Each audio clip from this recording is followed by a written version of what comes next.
Thank you for tuning in to Koppen with Comic. I'm Brian Koppen, and we're here with comic Brandon Collins.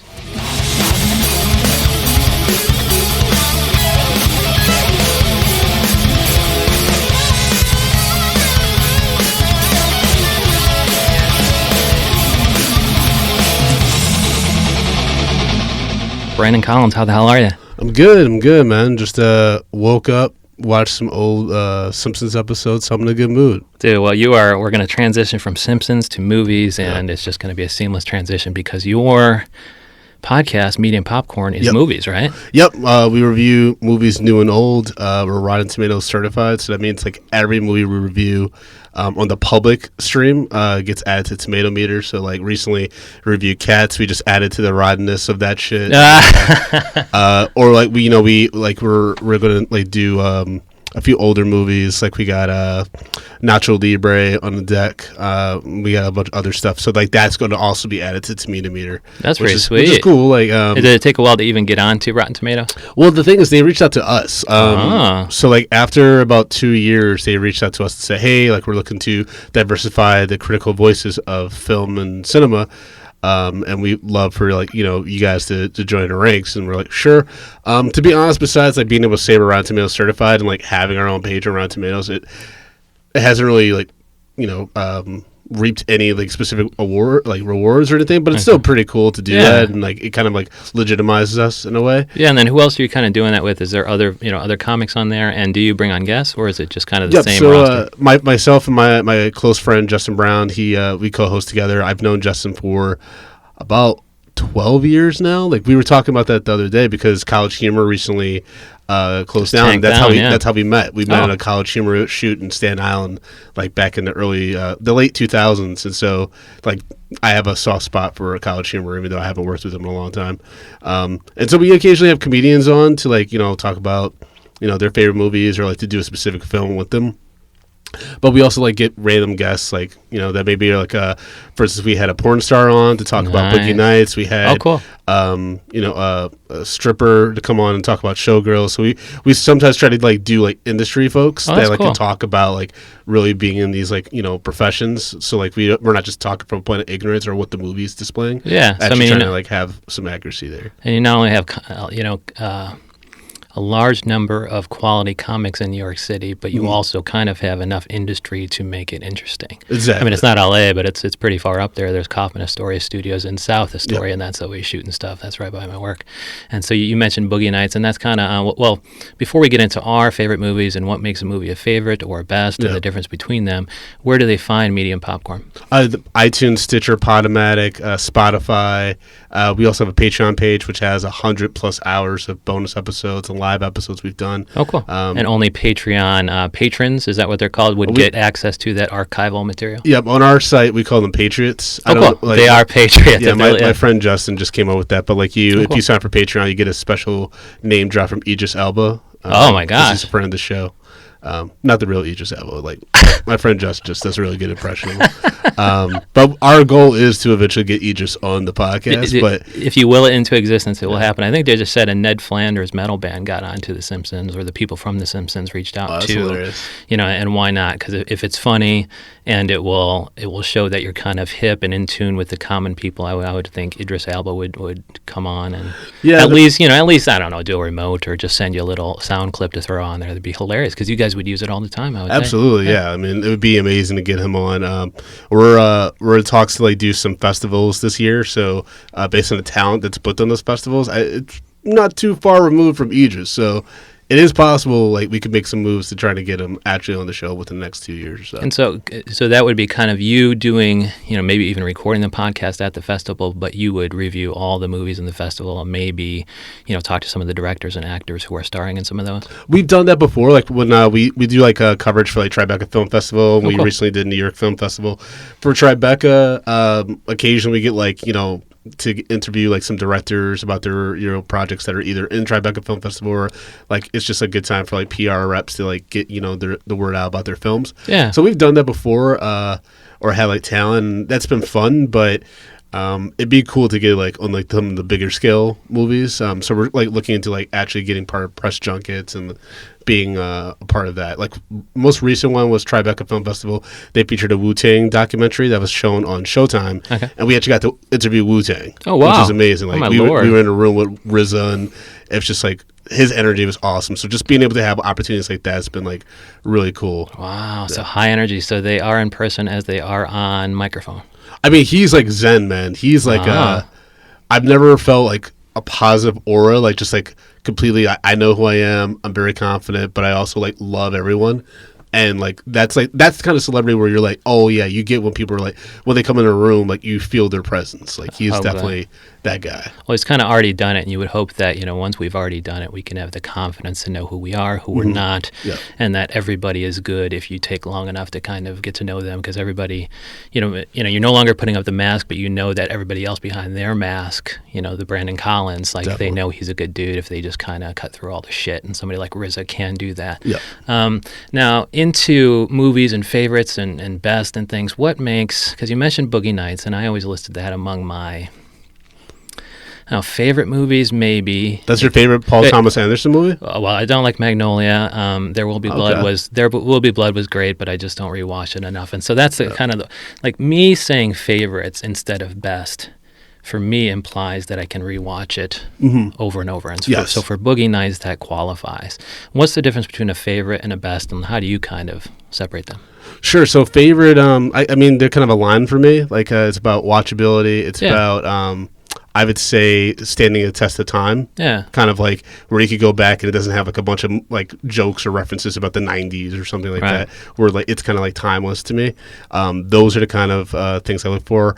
A great story. A favorite. Yeah, great storytelling or iconic performances, right? Like, so for me, number one, and it's moved from number two, has to be Dark Knight, Christopher Nolan. That movie has such a tremendous impact on culture. Heath Ledger, there hasn't been, even Joaquin Phoenix as Joker, there just hasn't been a Joker that's that crazy, that unhinged, that unpredictable. I think Heath Ledger just... He gave a performance for the ages, and that's not even discounting like Aaron Eckhart and like Christian Bale. Like that movie just legitimized comic book movies. Yeah, and that was the only one I really care about. I don't think enough people like acknowledge that. Yeah, and I'm from Chicago, and so I was kind of around there when they filmed it. Like, so the Starbucks there on LaSalle Street, they were like, oh, they were here last night, and I was like, oh, that's pretty amazing. And then when I saw the movie, I was like, this is a love letter to Chicago. There's not like I haven't seen that many Chicago movies that are that set in Chicago. Even him driving the Lamborghini under, the elevated train tracks. I worked near there, and that's probably on Franklin or whatever in River North area. And so it's just so beautiful. Like Lower Wacker, those scenes where he pulls out the missile launcher and there's the truck and things like that. And I just loved it. And I'm not a huge fan of Bale. I'm not a huge fan of the other. I'm not a huge fan of Bale as Bruce Wayne, just because his mouth. He's got a little bit of a lisp or whatever that I haven't noticed. I think that's how he gets his American accent. Oh, okay. Depending on the characters, I think that's I think because he did something similar like in Terminator. Okay. So I think that's like how he gets like his weird. The American, and even Idris, when he did the American accent on The Office, he was in The Office briefly. I didn't like his voice there, but you see him on something like Luther, or you saw him back in The Wire, Idris now, and you're like, man, I liked his voice back then. I just didn't like his choice for the voice on The Office.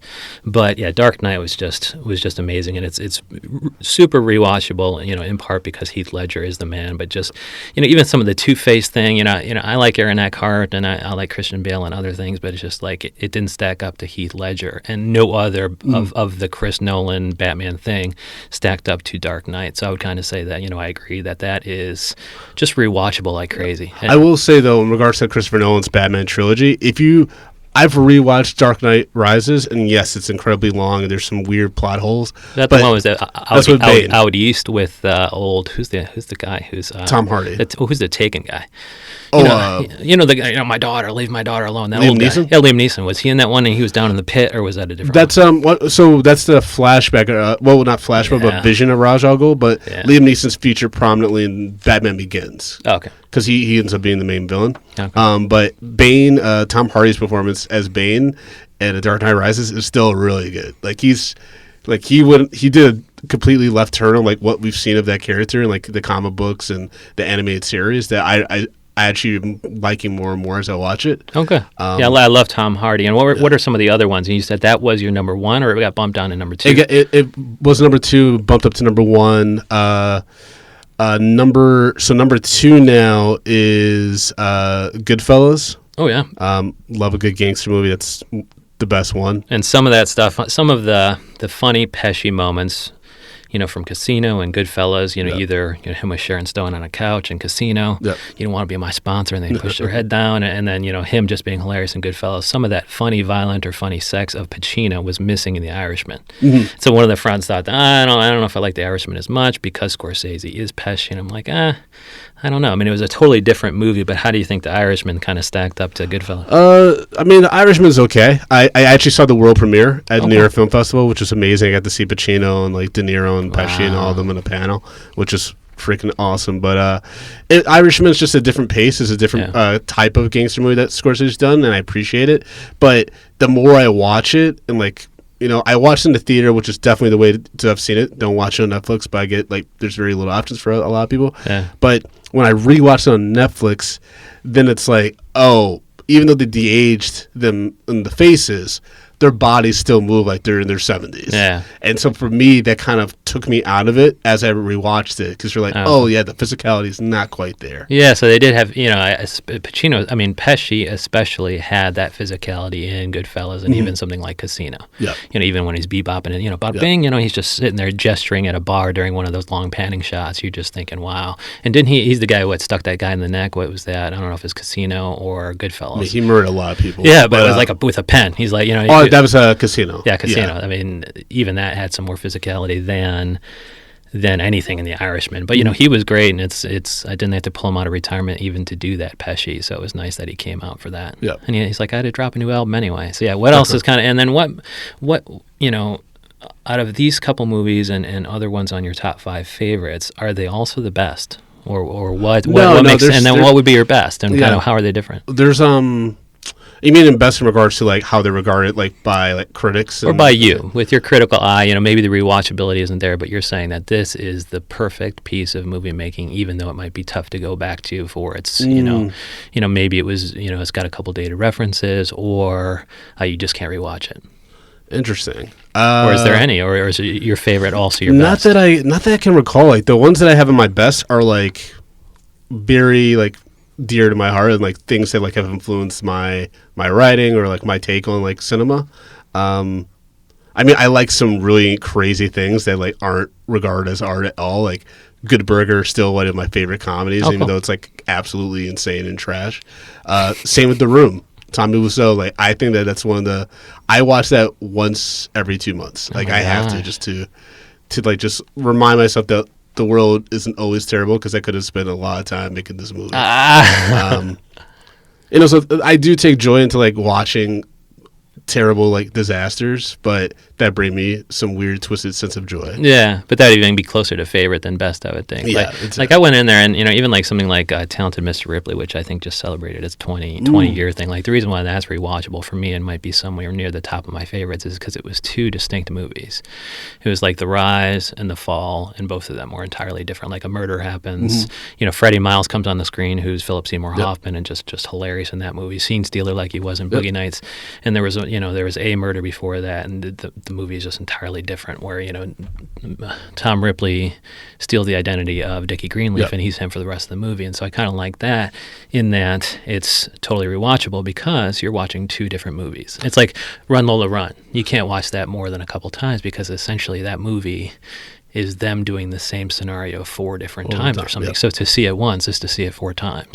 But then I went in there and I saw the movie Babel, Babel, and that was just cinematic masterpiece, but I would never rewatch it. In a read too. Yeah. Babel was interesting. Wasn't my favorite of his films, but I got what he was doing. It's around the time when Crash was coming out. There was all these movies with different storylines that intertwine in this unique way, and you're always like, oh shit, that's how this storyline fit into that. And I didn't think it was too clever, but it was just beautiful. It was big and beautiful, and I saw it on the big screen. And I'm not really a clever movie guy. What's your take on things like The Matrix or Sixth Sense or things like that? Because I don't think I've seen either of those. and I try to stay away from those big, clever movies. Like the movies with the plot twist? Yeah, with the twist where everybody's, you got to see it, there's a big twist at the end. Or, I mean, like, I like pretty movies, I like good sounding movies, I like good looking movies, like Insider is just a pretty, or Traffic, with their blues and their yellow you like gritty crime movies. Yeah, but they're also pretty. They're also, they got the blue, they got the yellow, like Traffic was that's because they use natural light and cinematography. That's probably what you appreciate. Because that's Soderbergh. And Michael Mann did, I think, one of them. They do, like, Michael Mann, his films, though, are like, because he does digital, so sometimes it could be too distracting. It's almost like it reminds me of, like, when I was in high school making little short films, that kind of video, and when I have HD TV or, like, I'm watching it in the theater, it just kind of throws me off a little bit. Oh, okay. But what was your question you were asking about? Well, just favorite versus best, and I think because we'll wrap up sooner rather than later. How does it inform your comedy? What kind of comedy is Brandon Collins doing? Oh, I do a lot of stories. I do a lot of like from your personal life. Yeah, personal stories. Oh, okay. A lot of my stand-up is about, like, the insanity I experience, like the weird things that are said to me or, like, observations I have. But it's just kind of like my response to all this absurdity. Like, essentially, to me in my life, I view myself as a straight man, but my reactions reveal to the audience that I'm actually as crazy as all the other people I'm trying to highlight as crazy in my life. Your reactions are crazy. Yeah. So, but I'm saying, like, no, I'm the normal one. Everyone's like, no, this is just telling us that everyone's crazy. And so, like, the whole act, you kind of have to pull off the oblivious, like, you're oblivious to your own craziness. Yeah. And then as, like, depending on what kind of, like, set I'm allocated, like, time, I kind of ramp it up where, like, it gets a little bit more, like, it gets, like, very real. Like, I clarify, I, like, slow things down, I kind of, like, center it, and then I'll say something absurd that, like, kind of, like, opens up, like, where's this guy? Does this guy know which way is up? You know? And so are you, like, kind of Michael Scott on The Office, where he's just totally oblivious to how just idiotic he's being?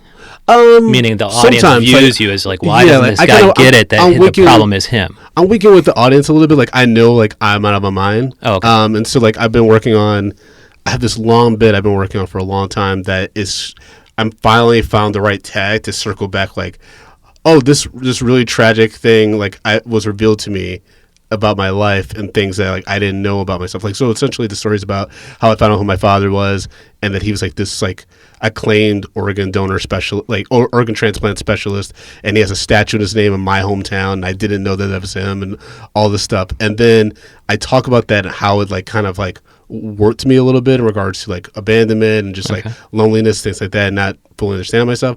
And then I talk about it's probably best I didn't grow with him, because based on everything I've told you and how I think and how I respond to things, the organs that he donated would be everywhere. Well, it's just like, no, it's like obviously my father made a lot of money in that occupation. That's not something that a lot of people can do. Yeah. And so essentially I talk about how that would have created, like, given my ego kind of this weird God complex if I had followed his footsteps. Oh, like, my God. I couldn't be an organ transplant specialist because I'd be like, I'm, like, giving life. I'd be this crazy dude. Yeah. Like, you'd be even crazier if you had known that you came from such good stock. Exactly. And so it was a surgeon who did organ transplant. Yep. It would have been even funnier if he was just a big time organ donor. And so you find that out. And then it's like, my craziness is actually in all the organs that he donated throughout his life. He donated this thing here. Yeah. Now, where can people see your craziness, your oblivious craziness live on stage? Sure. Where do you usually play? Yep. I'm all around the city. I do, like, independent shows, New York Comedy Club, Union Hall, Bell House, things like that. And you can find your shows online at AmericanCollins.com. AmericanCollins.com. My biggest show coming up is on Saturday, February 29th. It's Drunk Black History at Caveat in the Lower East Side. Oh, cool. It's going to be really dope. And is that kind of the same thing as Drunk History, but it's Drunk Black History? And so are you doing the thing where, others, who's drunk? Is there different voices? Because then Drunk History, they like do reenactments and stuff, but it was like lip syncing somebody else's drunk reenactment, and you won't be doing that. We don't do that. Like, we bring guests on. We have, like, displays about the people that they're talking about, and then they're usually just drunk, and so they, like, have, like, these weird rants or, like, random personal stories and connections to the person they're talking about. Oh, cool. The last one we have was for Juneteenth, and we had, like, Dulce Sloan and Downwell, and that was a lot of fun. I mean, everyone got really drunk, and it was like the audience got really drunk, so it was a lot of fun. And that's February 20... Saturday, February 29th. 29th, that's Drunk Plus Black History, and where's that? Caveat, in the Lower East Side on 21A Clinton Street. Okay. And tickets, links on American Collins. And then other than American Collins, I think I follow you on Twitter, and you are actually at Brandon Collins, though, right? No, American Collins. It's always American Collins throughout the board. It's probably easier to find you that way. Exactly. Yeah, I had to change my username a while back because is there a lesser Brandon Collins? Well, no, I had Frodo Blackens was my original Twitter handle, and I loved it. But I remember one of my favorite comedians, Dan Sutter, we wrote a podcast together, and I said that he's like, "Oh, it's a great username, but I'm not going to follow you because like I'm just not going to follow somebody named Frodo Blackens." It's like, oh man, and then so I just changed it. Okay, well I'll find you on there, and then Medium Popcorn. Yep. And then when those episodes drop? When do those episodes drop on Spotify, Stitcher? Every Wednesday morning. It's Wednesday, like clockwork. Okay, and then a weekly show. So you're just up to hundreds of episodes now. Dude, it's like crazy. Yeah, I think we're almost at 400. Okay, so those just for public episodes. So those Patriots on your Patreon page have to make sure they're getting all that, all the benefits that come with being a Patriot. Yeah, they get all these bonus episodes as well as like archive episodes because our hosting set can only hold 100 episodes. So they're getting all of the back. And then it's crazy. Like if you're a Patreon subscriber to Media Popcorn, you're getting so much content. And I love it because you're American Collins. Yep. And they're your Patriots. Exactly. Okay. Thanks a lot, Brandon Collins. Thank you. Okay.